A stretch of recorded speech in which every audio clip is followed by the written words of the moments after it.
Bonjour à tous et bienvenue sur Monaco Info. Voici les titres qui seront développés dans cette édition.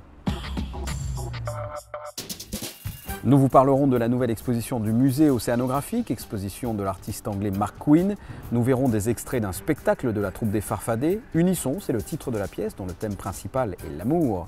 Et enfin, nous reviendrons sur un procédé permettant de transformer l'eau de mer en eau potable. Le procédé de cette société monégasque sera présenté au roi du Maroc prochainement à l'occasion d'un salon international de l'agriculture.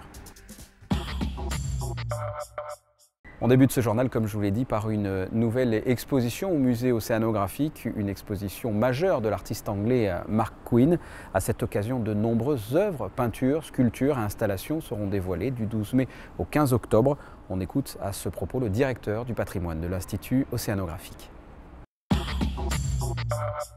Mark Quinn est un Young British artist qui fait partie du même mouvement un petit peu que Damien Hirst. C'est une collaboration avec l'artiste en réel, c'est-à-dire qu'il s'est vraiment inspiré du musée et a travaillé avec les équipes dans le musée pour créer des œuvres nouvelles. Et ce qui est assez intéressant, c'est que justement pour cette exposition qui se tiendra donc du 12 mai au 15 octobre, il va y avoir des créations, donc des œuvres 2012 qui sont plus particulièrement dédiées aux océans. Alors il va y avoir des peintures, il va y avoir des sculptures et il va y avoir notamment une œuvre qui s'appelle Évolution, qui est une œuvre donc de marbre sculpté qui représente l'évolution donc de la vie d'un fœtus. Et ça va être donc présenté dans notre salon d'honneur et ça va vraiment être quelque chose de très spectaculaire. On a ressenti quelqu'un qui était très sensible aux océans. Il a été vraiment, ses œuvres, il a voulu les mettre en scène et par rapport, si vous voulez, en résonance, vraiment en résonance avec les œuvres qui sont présentées et les objets de collection qui sont présentés au musée. Et la scénographie qu'il a mis en place depuis le parvis, puisqu'on va avoir des œuvres à l'extérieur jusque sur la terrasse, sont vraiment en résonance avec les objets de collection qui sont présentés dans le musée. Et c'est-à-dire qu'il considère réellement ce bâtiment magnifique comme un véritable écrin pour ses œuvres d'art ? Tout à fait, il veut faire passer un message par rapport à la nature, par rapport au développement durable, etc., qui est finalement très semblable au nôtre, mais avec des œuvres artistiques et des créations inédites. Patrick Piguet était interrogé au micro de Thierry Apparu.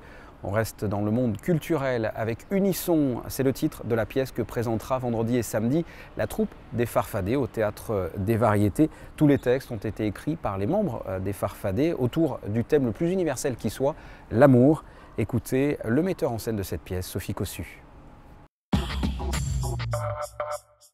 Le thème, c'est le réveil après les premières nuits d'amour de plein de couples différents. Alors, ce n'est pas la première nuit d'amour d'une vie, c'est la première nuit d'amour entre deux personnes. Voilà, ça c'est important de le souligner. C'est pas la toute première fois, mais c'est la toute première fois entre deux êtres. On a eu deux systèmes d'écriture. Tout d'abord, on a travaillé sur improvisation, qu'on a filmé avec juste un thème de départ. Et quand l'improvisation était de qualité, on a réécrit à la suite. Et ça, c'est vrai que c'est quelque chose qui nous a donné énormément de liberté, finalement, puisque très souvent, on partait sur un sujet et on n'arrivait pas du tout là où on pensait arriver au début. Et ça, c'est ce qui nous a amené, je pense, énormément de naturel et oui, cette liberté de création, finalement, puisque les comédiens ont au final mis énormément d'eux-mêmes, de leurs expériences personnelles, de leurs émotions. Et c'était ce qui était intéressant finalement dans ce type de travail. La pièce Unisson sera donc présentée vendredi et samedi. En amont, toute la troupe est allée à la rencontre de la presse. À quelques jours de la première, la pression monte tout doucement. Vous voyez ce reportage de Patricia Navarro.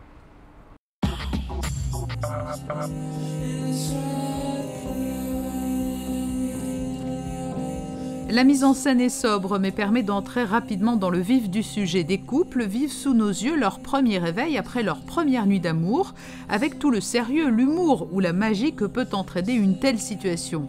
Les comédiens incarnent des personnages fictifs mais s'expriment volontairement dans un langage direct. Pour l'écriture, c'était C'est selon le moment, c'est selon l'inspiration, après c'est peut-être des expériences vécues aussi un peu, que moi je pense dans ce spectacle, tout le monde peut se reconnaître dans un des personnages, dans une des scènes, et c'est ce qui a fait, ce qui nous a avec Sophie en tout cas beaucoup inspiré pour l'écriture. Je crois qu'on s'est tous rapprochés petit à petit, parce que par exemple, nous on forme un couple sur scène et on se connaissait pratiquement pas. Donc c'est petit à petit, au fur et à mesure des répétitions, on s'est rapprochés jusqu'à créer une réelle intimité naturelle. Et puis sinon par des improvisations aussi. Une vingtaine d'histoires s'enchaînent avec des couples différents et pour rythmer encore plus les 2 heures de spectacle, les Farfadets ont voulu associer l'image et la danse au théâtre en projetant un court-métrage en 3 volets et alors que 2 danseurs évoluent aussi sous les yeux des spectateurs pour symboliser l'étreinte amoureuse. Et c'est pas évident non plus parce qu'il faut pas aller trop loin non plus. Et puis surtout ce qui est important c'est de montrer le sentiment par le regard, etc. Donc d'être le plus simple possible avec des gestes qui touchent. 2 représentations sont pour le moment prévues en principauté, mais cette pièce Made in Monaco pourrait s'exporter dans les prochains mois. On s'est tous très investis et j'espère pas pour seulement 2 représentations. Mais de toute façon, je pense que tous les gens qui viendront ne pourront pas sortir en disant oui, j'ai vu une pièce. Ils se diront ah ouais, j'ai vu une pièce, elle était bien. Et j'espère la revoir où ils vont en parler. C'est obligé parce que comme disait Nicolas, tout le monde peut se retrouver ou peut connaître une des histoires qu'il y a dans ce spectacle.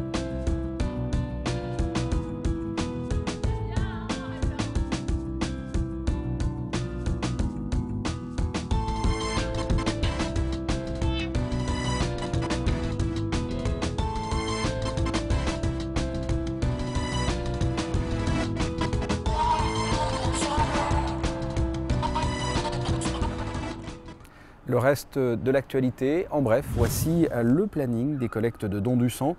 Ce jeudi, de 8h à 13h, le camion sera devant le poste de police de l'avenue Princesse Grasse. Mardi 17h, de 8h à 15h, au centre administratif rue Louis Notari. Le jeudi 19 avril, au Monte-Carlo Bay. Le 24 avril, place du Campanin. Et le 26 avril, boulevard de Belgique. Et une belle initiative, un beau projet. À présent, nous vous en avions déjà parlé sur Monaco Info. Une société monégasque arrive à traiter l'eau de mer pour la transformer en eau douce, en eau potable. Cette société a été lauréate du concours d'entreprise de la Jeune Chambre économique. Eh bien, nous venons de l'apprendre. Ce procédé a été choisi par le commissaire d'exposition du prochain Salon international de l'agriculture du Maroc, salon qui se tiendra fin avril. Ce procédé sera présenté au roi dans le cadre de l'innovation et du développement durable. Alors, comment fonctionne ce traitement ? Voyez ce reportage de Jean-Christophe Dimino.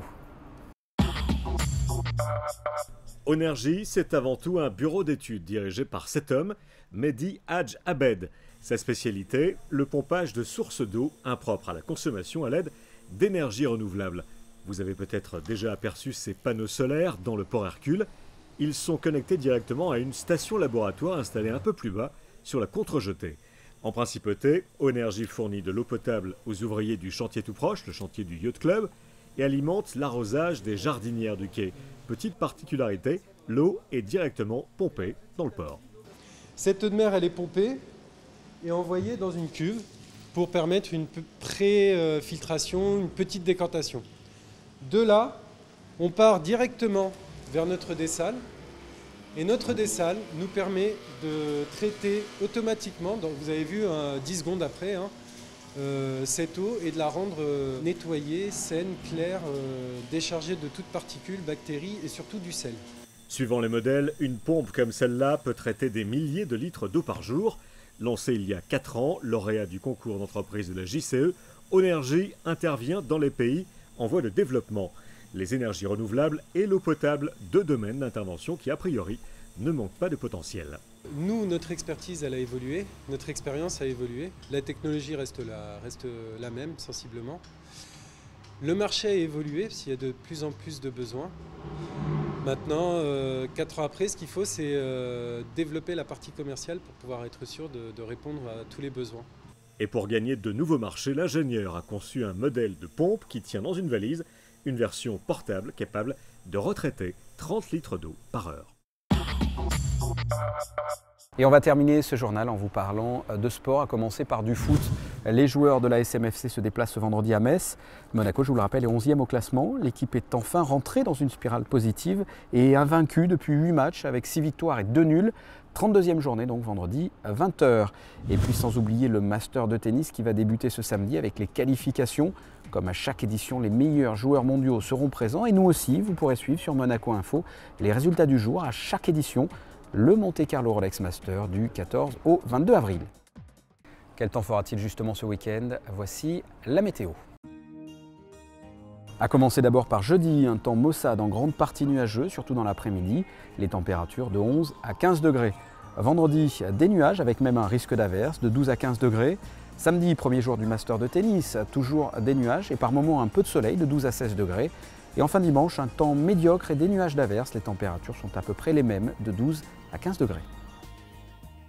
Ce journal est terminé, je vous remercie de l'avoir suivi. Je vous propose de retrouver dans quelques instants un magazine rencontre avec comme invité David Casteux, le motard qui court aux couleurs de la Principauté. David Casteux reviendra notamment sur le dernier Dakar. À très bientôt, au revoir.